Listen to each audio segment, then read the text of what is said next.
Mercedes-Benz, an icon of luxury, is in a full-blown crisis. Let's get into how it all went wrong. Get this. In just 3 months, their main car business profits absolutely collapsed. We're talking a 64% drop. So the famous stars started to burn out, leaving dealers stuck with cars nobody wanted. So what happened? How did one of the most loved car brands get it so wrong? Well, it all goes back to one big gamble. In 2022, Mercedes decided they weren't just a car company anymore. They wanted to be a luxury label like Hermès. And you know what? At first, it totally worked. The average price of a Mercedes jumped 43%. That meant record profits in 2022. We're talking 20.5 billion euros, an all-time high for them. But there was a huge flaw in the plan. You can't charge luxury prices without delivering luxury quality. And their first big test was the all-electric EQS. It was supposed to be the future, and it flopped. Critics called it a melted lozenge. It just didn't look or feel like a 100,000 euro Mercedes. And the market agreed. The EQS lost almost half its value in just its first year.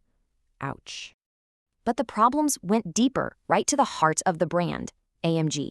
They swapped the legendary V8 for a quiet hybrid.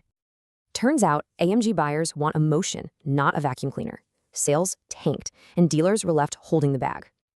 Then came more mistakes. A new no-haggle price model, cheap-feeling plastics, and a bunch of safety recalls. And while things were bad in Europe, a huge storm was brewing in their most important market, China. Demand was so bad, they cut the price of the EQS in China by almost 30,000 euros overnight.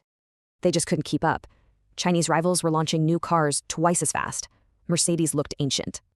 The result was a total bloodbath. Sales crashed, profits followed, and just like that, their cash cow was gone.